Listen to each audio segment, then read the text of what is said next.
Yesterday, we brought you the story of Wisconsin Governor Scott Walker's war against state workers and their unions. With the help of the Republican state legislature, Governor Walker is on the verge of passing a bill that will cut state workers' pay and end their collective bargaining rights over safe working conditions. Just like that, with a stroke of a pen. This isn't anything new. Other Republicans around the country have declared war on state workers' unions, from Chris Christie in New Jersey to John Kasich in Ohio. What is troubling, however, is the threat that Walker issued against workers of his state, saying he would call in the National Guard to squash any sort of labor protests in response to this new legislation. And Governor Walker also said he's ready to use the National Guard to replace state workers if they walk out, as in using National Guard members to staff prisons.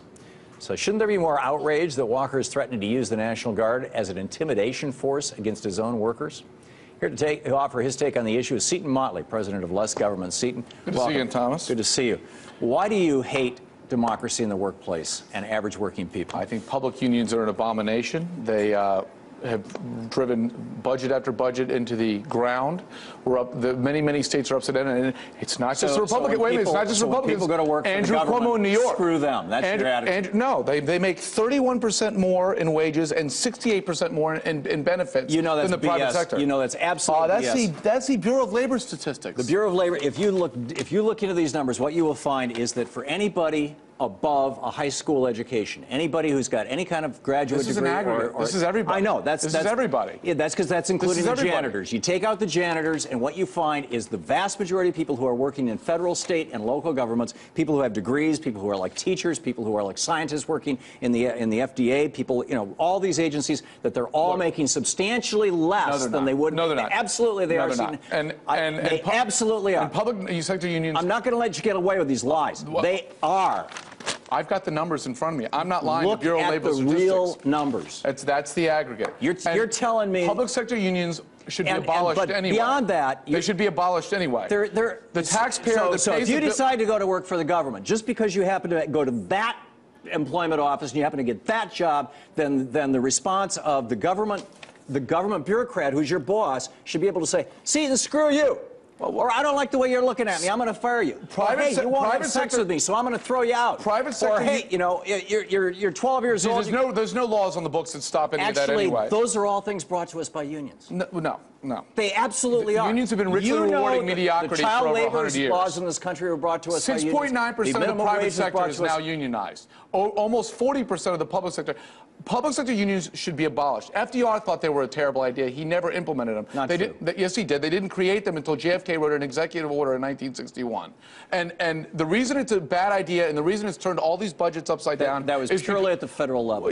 There have been state and municipal and county unions since before 1935. And they're a bad idea because NLRB. what you've got is you've got the public sector union in the negotiating room who wants as much graft as they can get, and they get to bribe the elected official with campaign contributions and campaign workers. And now we get to the real thing here, and that is that when Reagan came into office, they looked around and they said, okay, the Republicans historically have taken money from the fat cats and from the big corporations. You guys are the sellouts to the big job corporations. The job creators. You call them the job creators. Yes, they are. Because bottom line is that they don't give a rat's ass about America. They're sticking their money in foreign banks. They're building their factories. You and I agree on that. They're saying screw you to every working stop person beating them in about the America. head and shoulders with taxes and regulation. They'll stay here and create jobs. Yeah, we'll talk about that later in the program.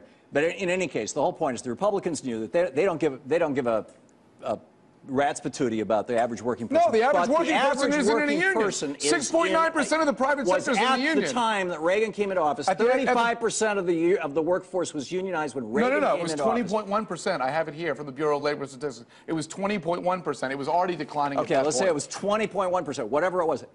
At that time, when Reagan came into office, they looked at this and they said, this is the major funding source of the Democratic Party. Yeah.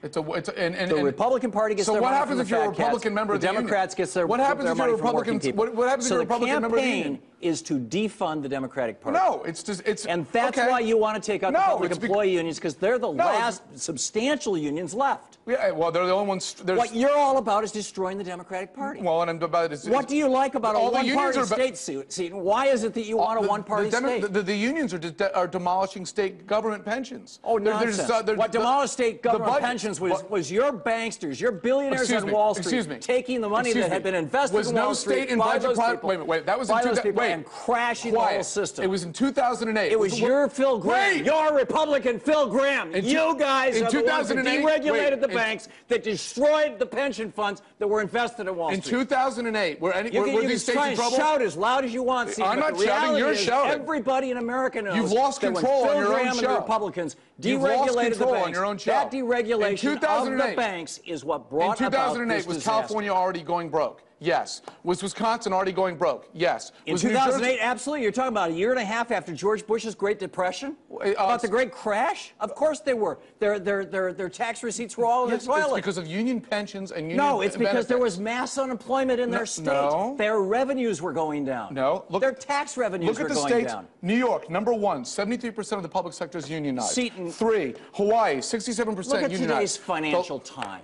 Look. New Jersey, 66%. 2/3 of their workforce is unionized. It's strip mining their budgets. It's why they're upside down. It's why Chris Christie, John Kasich, and Democrat Andrew Cuomo in New York are saying it's got to peel back these union benefits. They're outrageous. They're absurd. They're well outside the private sector norm, and they need to be reined in. So, bottom line, you are saying if you go to work for General Motors, you should have the right to work. But they don't unionize. Less than 7% of the. Well, General Motors is government motors now. So the bottom line, General Motors is government motors. If you go to work for anybody, screw you. No, they don't. People don't want to unionize. It's been declining for decades. The private sector doesn't want to unionize. Unions have been declining for decades because it's a $2 billion a year in this industry right now, union busting. There are companies that will come in and terrorize people. I used to work for a company where they brought one of these guys in. They were on this whole slideshow. The average person doesn't want to unionize. That is the absolutely average person, not true. No, the thuggery comes in. Over 60% of Americans comes in 2009. They would like to join a union if they could. No, the thuggery comes in 2009 More than 60% of Americans say they would join a union if they could. No, you know this. That's a lame poll. It's a real poll. If it's 60% and they're at 7%, clearly they don't mean what they say. The fact of the matter is right now, numbers speak louder than words, and 7% are members of the union. The bottom line is that what you guys are saying is that the average American worker should have no rights. There should be no democracy in the workplace. There's plenty of laws on the books. Unions are democracy in the workplace. Unions have been richly rewarding mediocrity for over 100 years. You are unwilling to tolerate democracy. You want a one-party state. I want a republic. We're not a democracy. We're a republic. You want to defund the Democratic Party and have a one-party state. Well, if they're going to side with one side, with half their membership is Republican, and they're going to spend their money anyway. At least you're honest about it. Well, Seton Motley, thank you.